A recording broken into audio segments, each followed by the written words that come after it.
मैं डॉक्टर देवेंद्र कुमार मिश्र, सहायक professor, GLS college, Majhauliya, west Champaran, Bihar. आज हम चोल वंश के जो साम्राज्य था उसके दौरान उसकी प्रशासनिक व्यवस्था कैसी थी, प्रशासन कैसा था, इस विषय पर हम चर्चा आप सबों से करेंगे। चोल संस्कृति का सर्वाधिक महत्वपूर्ण पक्ष उसकी शासन व्यवस्था ही है। चोल सम्राटों ने एक विशिष्ट शासन व्यवस्था का निर्माण किया था जिसमें प्रबल केंद्रीय नियंत्रण के साथ ही साथ बहुत अधिक मात्रा में स्थानीय स्वायत्तता भी थी। चोल प्रशासन जो था उसमें राजाओं का एक बहुत ही महत्वपूर्ण शासन व्यवस्था थी जिसका निर्माण उन लोगों के द्वारा किया गया था। उसमें केंद्रीय नियंत्रण जो था, जो शासन था, उसके साथ साथ स्थानीय प्रशासन में काफ़ी स्वायत्तता दी गई थी चोल साम्राज्य के शासनकाल में। चोल प्रशासन के अध्ययन के लिए मुख्यतः लेखों पर निर्भर करना पड़ता है। कई इतिहासकार कई तरह की बातें कहते हैं, लेकिन जो मुख्यतः लेख में जो वर्णन किया गया है उसी के आधार पर हम चोल प्रशासन के बारे में जो भी अध्ययन करते हैं उन लेखों के आधार पर ही करते हैं। साथ ही साथ इस काल में साहित्य तथा विदेशी यात्रियों के विवरण में भी जानकारी हमें प्राप्त होती है, परंतु आज हम केवल प्रशासन के विषय में बात करेंगे। अपने अगले व्याख्यान में आपसे साहित्य के विषय में परिचर्चा करेंगे। चोल साम्राज्य अपने उत्कर्ष काल में संपूर्ण दक्षिण भारत में फैला हुआ था। चोल वंश का जो शासन था वो पूरे दक्षिण भारत में फैला हुआ था। अन्य युगों के भांति इस समय भी शासन का स्वरूप राजतंत्रात्मक ही था, राजा द्वारा ही नियंत्रित था, किंतु राजा के अधिकारों, आचरण एवं उसकी शान शौकत में पहले से अधिक वृद्धि हो गई थी। उसका अभिषेक एक भव्य राजप्रसाद में होता था और यह एक प्रभावशाली उत्सव हुआ करता था। क्या होता था? राजाओं का जो अभिषेक होता था वो भव्य तरीके से किया जाता था और इसे एक प्रभावशाली उत्सव के रूप में देखा जाता था। चोल शासक अपना राज्याभिषेक तंजौर, गंगोटचोलपुरम, चिदंबरम, कांचीपुरम आदि स्थानों में किया करते थे जो दक्षिण में स्थित है या था। वे चक्रवर्ती कल त्रिलोक सम्राट जैसी उच्च सम्मानपरक उपाधियां ग्रहण करते थे। मंदिरों में सम्राट की प्रतिमा भी स्थापित की जाती थी। मंदिरों में भगवानों के साथ साथ सम्राटों की भी प्रतिमा बैठाई जाती थी तथा मृत्यु के बाद देव रूप में उनकी पूजा की जाती थी। कैसे? जैसे भगवान की पूजा मंदिरों में की जाती थी, वैसे ही मंदिर में हर राजाओं की मूर्ति लगाई जाती थी और जब वो मर जाते थे उनके मरणोपरांत उनकी पूजा उसी प्रकार की जाती थी। तंजौर के मंदिर में सुंदर चोल, परांतक द्वितीय तथा राजेंद्र चोल की प्रतिमाएं स्थापित की गई थी। कहाँ पे? तंजौर के मंदिर में। तंजौर के मंदिर में राजेंद्र चोल और सुंदर चोल का प्रतिमा स्थापित किया गया था। सम्राट बहुसंख्यक कर्मचारियों, सामंतों एवं परिचारकों से घिरा रहता था, चाटुकारों से घिरा रहता था। जो भी राजा थे वो चाटुकारों से घिरे रहते थे। चीनी लेखक चाऊ जूंग कुआं सम्राट के भोज का विवरण इस प्रकार प्रस्तुत करता है। राजकीय भोजों के समय राजा तथा उसके दरबार के 4 मंत्री राज सिंहासन के नीचे खड़े होकर अभिवादन करते हैं। तत्पश्चात वहां उपस्थित सभी लोग संगीत, गीत और नृत्य प्रारंभ कर देते हैं। जब ऐसी व्यवस्था राज सिंहासन के पास होती है तो जो आगे लोग खड़े होते हैं वे सभी लोग नाचने और गाने लगते हैं। राजा शराब नहीं पीता है, किंतु वह मांसाहारी होता है, वो मांस खाता था। देसी प्रथा के अनुसार वह सूती वस्त्र पहनता था। उसके पहनावे में सूती वस्त्र की व्यवस्था थी। सूती वस्त्र ही राजा पहनते थे। अपनी मेज के नीचे तथा रक्षक के रूप में कार्य करने के लिए उसने हजारों नर्तकियों लड़कियों को नियुक्त कर रखा था। प्रतिदिन 3000 लड़कियां बारी बारी से उसकी सेवा में लगी रहती है। इससे स्पष्ट है कि सम्राट की दिनचर्या काफी शान शौकत से परिपूर्ण थी। सम्राट के आदेश अक्सर मौखिक होते थे, इन रिटेन नहीं। कोई भी आदेश उससे निर्गत होता था वो राजाओं के मौखिक हुआ करता था, जो उसके पदाधिकारियों द्वारा विभिन्न प्रांतों में सावधानी पूर्वक लिखकर पहुंचा दिए जाते थे। राजा जो कहता था उसको प्रशासनिक पदाधिकारियों द्वारा उसे लिखित रूप में अन्य प्रांतों में पहुंचा दिया जाता था। सम्राट प्रायः अपने जीवन काल में ही युवराज का चुनाव कर लेता था, जो उसके बाद उसका उत्तराधिकारी बनता था। सम्राट अपने जीवन काल में ही अपना उत्तराधिकारी चुन लेता था और उसे नियुक्त करता था। सम्राट के कार्यों में सहायता देने के लिए परिचारकों तथा शासन के प्रमुख विभागों का प्रतिनिधित्व करने वाले मंत्रियों का एक वर्ग होता था, एक समूह होता था, जो मंत्रियों का जो प्रमुख विभागों पर अपना प्रतिनिधित्व किया करते थे। इसके अतिरिक्त उसका अपना कार्यकाल भी होता था। चोल सम्राट निरंकुश नहीं होता था तथा धर्म तथा आचार के विरुद्ध कार्य नहीं करता था। चोल समय में उस समय का जो राजा होते थे वो निरंकुश नहीं होते थे, वो दुराचारी नहीं होते थे और धर्म के विरुद्ध कोई कार्य नहीं करते थे। वह कानून के निर्माता न होकर सामाजिक नियमों एवं व्यवस्था का प्रतिपालक होता था।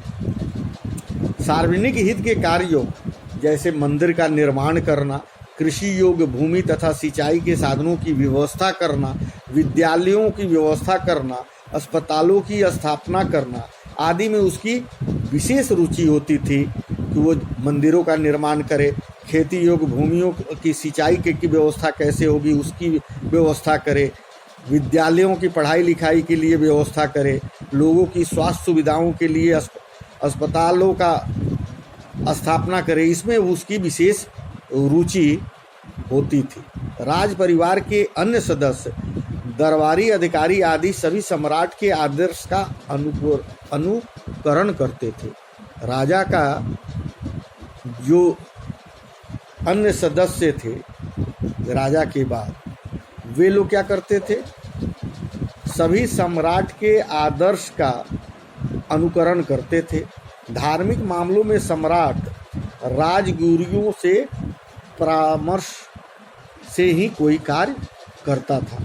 राजगुरु जो भी परामर्श देते थे उसी के अनुसार सम्राट कार्य किया करते थे। अधिकारी तंत्र जो था, चोल प्रशासन में एक सुविस्तृत अधिकारी तंत्र था, बहुत ही सुव्यवस्थित अधिकारी तंत्र था, जिसमें विभिन्न दर्जे के पदाधिकारी होते थे। पदाधिकारियों की कई कैटेगरियां होती थी, केंद्रीय अधिकारियों की कई श्रेणियां होती थी।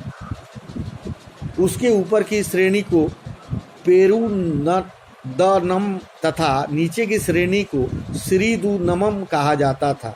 लेखों में कुछ उच्चाधिकारियों को उड़न कुट्टुम कहा गया है, जिसका अर्थ है सदा राजा के पास रहने वाले अधिकारी। ये तीसरा जो है उड़न कुट्टम, अधिकारियों की एक पद का सृजन किया गया था, जिसका नामकरण किया गया था। उसमें 3 श्रेणी था, एक उच्च श्रेणी, एक निम्न श्रेणी और एक उड्डन कुट्टम कहा जाता था, जिसका अर्थ होता था कि ये अधिकारी केवल राजाओं के इर्द गिर्द रहेंगे और राजाओं की बातों को ही सुनेंगे, समझेंगे और वैसा ही करेंगे। नीलकंठ शास्त्री के अनुसार ये राजा के निजी सहायक थे, जो राजा तथा नियमित कर्मचारी तंत्र के बीच संपर्क का कार्य करते थे। ये अन्य अधिकारियों और राजा के बीच की एक कड़ी के रूप में कार्य किया करते थे।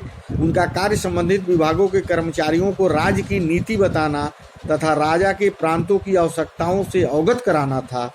राज्य के प्रबंध में इनकी बहुत ही महत्वपूर्ण भूमिका होती थी। समाज में अधिकारियों का अलग वर्ग होता था। अधिकारियों के पद अनुवांशिक होने लगे थे। जो भी पदाधिकारी होते थे उसके बाद पुनः उसके घर के लोग अधिकारी होते थे। तथा नागरिक और सैनिक अधिकारियों में कोई स्पष्ट अंतर नहीं था। उनकी नियुक्ति तथा पदोन्नति के नियमों में विशेष कोई बात ज्ञात नहीं है।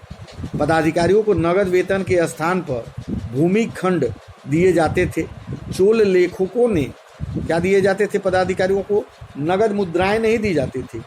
किसी भूखंड या कोई गांव उन लोगों को उसके दे दिया जाता था और उसी से अपना धनोपार्जन करके वो अपने सैलरी के रूप में ले लिया करते। चोल लेखों ने पदाधिकारियों की कार्य प्रणाली पर प्रकाश पड़ता है। पता चलता है कि सम्राट जब किसी विषय पर निर्णय देता था तो उससे संबंधित सभी अधिकारी उपस्थित रहते थे। सर्वप्रथम औले नामक पदाधिकारी राजा के आदेशों का कच्चा मसौदा तैयार करता था। जो भी राजा का आदेश होता था उसका एक रूपरेखा, एक रफ किया जाता था, तैयार किया जाता था, जिसका जांच आले नायगम नामक वरिष्ठ अधिकारियों द्वारा की जाती थी। तत्पश्चात इस आदेशों को अस्थायी पंजियों में लिखा जाता था, लिपिबद्ध कर संबंधित विभागों तक पहुंचा दिया जाता था। क्या किया जाता था? जो भी राजा कहते थे उसकी एक ड्राफ्टिंग की जाती थी, उसको एक तरह से रफ से पहले लिख के उसमें सुधार किया जाता था और पुनः वरिष्ठ अधिकारियों को ठीक कर दिया जाता था। तो उन आदेशों को वे लोग पंजियों में लिपिबद्ध कर विभागों तक उसकी सूचना पहुंचा दिया करते थे। जो स्थानीय प्रशासन था, प्रशासन में काफ़ी सुविधाओं के लिए विशाल चोल साम्राज्य 6 प्रांतों में विभाजित था। क्या था? चोल प्रांत जितने थे उसको 6 भागों में बांट दिया गया था। प्रांत को मंडलम कहा जाता था। जितने भी प्रांत थे इन 6 प्रांतों को मंडलम कहा जाता था, जिसका शासन एक वायसराय के हाथ में होता था। इस पद पर प्राय राजकुमारों की ही नियुक्ति की जाती थी। जो मुख्य प्रांत के जो मुख्य पद थे उस पर राजकुमारों की ही नियुक्ति की जाती थी, किंतु विशेष परिस्थितियों में कभी कभी इस पद पर वरिष्ठ अधिकारियों अथवा पराजित किए गए राजाओं को भी नियुक्ति कर दी जाती थी। अगर राजकुमार, जैसे 6 जो प्रांत थे उसमें कुछ राजकुमारों को दिया जाता था, कुछ जो राज्य जीता जाता था वहाँ के जो हारे हुए राजा रहते थे उन लोगों को भी वहाँ के अधिकारी दे दिया था, या प्रांत के जो वरिष्ठ उच्च अधिकारी हुआ करते थे उन लोगों को भी वो पद दे दिया जाता था।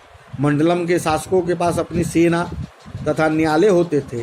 कालांतर में यह पद चल के केवल नियुक्ति द्वारा नहीं की जाती थी, अनुवांशिक रूप से होने लगी और इन पदों पर अनुवांशिक रूप से लोग बैठने लगे।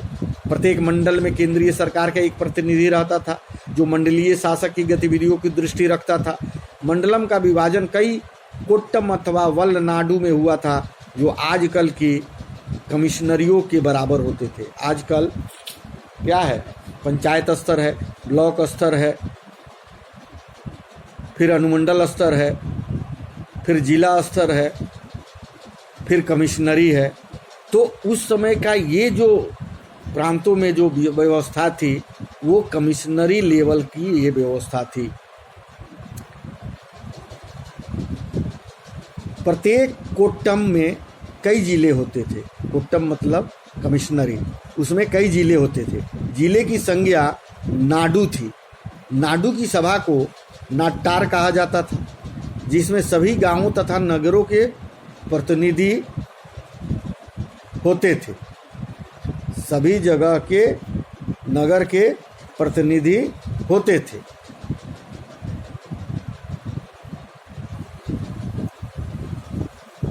इसका मुख्य कार्य भू राजस्व का प्रबंध करना था। इसे किसी भू राजस्व में छूट दिला देने का भी अधिकार था। जो कर निर्धारण होता था भू राजस्व का, उसमें कमी और अधिकता करने का अधिकार इन लोगों के पास होता था। नाडु अपने नाम से दान देते तथा अक्षय निधियां प्राप्त करते थे। नाटवार को भूमि का वर्गीकरण करने तथा तदनुसार राजस्व को निर्धारित करने का भी काम सौंपा गया था। कौन सी भूमि किस लायक है, उसका कर क्या होगा, राजस्व कितना होगा, इससे किस रूप में टैक्स लिया जाएगा, इसका निर्धारण भी ये नाडु लोग करते थे। इसे किसी भू राजस्व में छूट दिला देने का भी अधिकार था।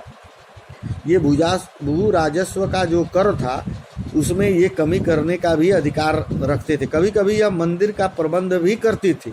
कभी कभी ये लोग मंदिर में जो व्यवस्थाएं थी उसकी भी देख रेख करते थे। कुलोत्तुंग के शासनकाल में 10वें वर्ष में नाट्टार में तीर्थमले मंदिर सेलम जिला का प्रबंध देखने के लिए पुजारी की नियुक्ति की गई। करिकाल कालीन लेख से पता चलता है कि बाणगंडापी के नाडु को बेलूर कन्नन योग वानर के मंदिर का प्रबंध सौंपा गया था। उस स्थानों में नाट्टार को अन्य संगठनों तथा राजकीय पदाधिकारियों के साथ मिलकर न्याय प्रशासन एवं अन्य कार्यों में सहयोग करते हुए पाते हैं। ऐसा प्रतीत होता है कि शांति व्यवस्था कायम करने अथवा भूमि का प्रबंध करने के उद्देश्य से विभिन्न नाडियों को मिलाकर एक संगठन बनाए जाते थे। कुलोत्तुंग तृतीय के समय तिरुवनंतपुरम मंदिर में एक लेख में संपूर्ण नाडु के एक संगठन का उल्लेख मिलता है। राज प्रथम के एक लेख में 12 नाडुओं की महासभा की भी चर्चा है। नाडु के निर्देश 500 तथा मुखिया का भी उल्लेख इसमें मिलता है। नाडु के खर्चे के लिए नाडु विनियोगम नामक कर लिया जाता था। नाडु के अंतर्गत अनेक ग्राम संघ थे जिन्हें कुर्रम कहा जाता था। व्यापारी नगरों में नगरम नामक एक सभा होती थी। व्यापारियों के संस्थाओं को सरकार की ओर से मान्यता प्राप्त थी। उनके पास अपनी भी थी जिससे वे अपनी सुरक्षा करते थे। बड़े नगरों के अलम कुर्रम गठित किए जाते थे जिन्हें तनियूर अथवा तंकरम कहा जाता था। प्रशासन की सबसे छोटी इकाई ग्राम सभा हुआ करती थी। इसके अंदर इसकी न्याय व्यवस्था थी। चोल साम्राज्य में न्याय के लिए नियमित न्यायालयों का गठन किया गया था। लेखों में धर्मासन तथा धर्मसान भट्ट का भी उल्लेख मिलता है। धर्मासन का तात्पर्य संभवतः सम्राट के न्यायालय से है। न्यायालय के पंडितों को धर्म भट्ट कहा गया है, जिनकी परामर्श से विवादों का निर्णय किया जाता था। सम्राट एक न्याय के लिए जो समूह बनाया था पंडितों का, उसमें उसको क्या कहा जाता था? धर्म भट्ट कहा जाता था। और उन्हीं लोगों के द्वारा जो परामर्श दिया जाता था उसके आधार पर राजा निर्णय लिया करते थे। दीवानी तथा फौजदारी का अंतर बहुत अधिक स्पष्ट नहीं है। अपराधों में संभवतः जुर्माने भी होते थे। नरवध तथा हत्या के लिए व्यवस्था थी कि अपराधी पड़ोस के मंदिर में अखंड दीप जलाने का प्रबंध करे। क्या था अगर हत्या किए हैं तो वो क्या उनको दंड दिया जाता था कि वो मंदिरों में जाकर अखंड ज्योति का प्रज्वलन करेंगे। इस प्रकार यह अपना प्रायश्चित करने का एक तरीका था। किंतु मृत्यु दंड दिए जाने के भी कई उदाहरण इसमें प्राप्त होते हैं। राजद्रोह भयंकर अपराध था जो स्वयं राजा द्वारा देखा जाता था। अगर कोई राजद्रोह करता था तो उसका जो भी बहस या जो भी उसके बारे में निर्णय होता था वो राजा द्वारा ही लिया जाता था। इसमें अपराधी को मृत्यु दंड के साथ ही साथ उसकी संपत्ति भी जब्त कर ली जाती थी। 13वीं सदी में चीनी लेखक चांग यूंग क्वाजोल दंड व्यवस्था का इस प्रकार विवरण देता है। जब प्रजा में कोई व्यक्ति अपराध करता है तो राजा का कोई मंत्री उसे दंड देता है। समान अपराध होने पर अपराधी को एक लोहे के चौखट में बांधकर उसे 50, 70 या 100 डंडे मारे जाते हैं।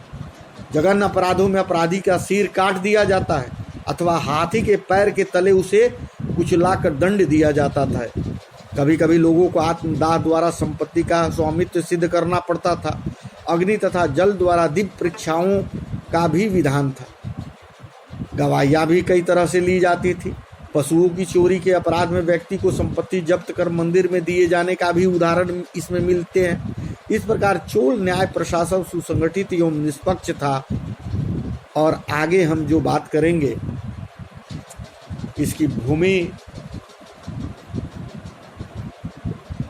और तथा राजस्व व्यवस्था कैसी थी, इस पर आप लोगों से अगले व्याख्यान में संपर्क करेंगे और उस पर आगे की विषय वस्तुओं पर चर्चा करने की प्रयास करेंगे।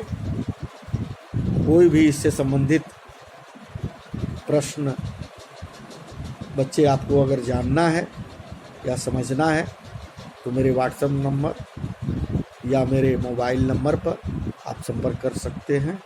धन्यवाद।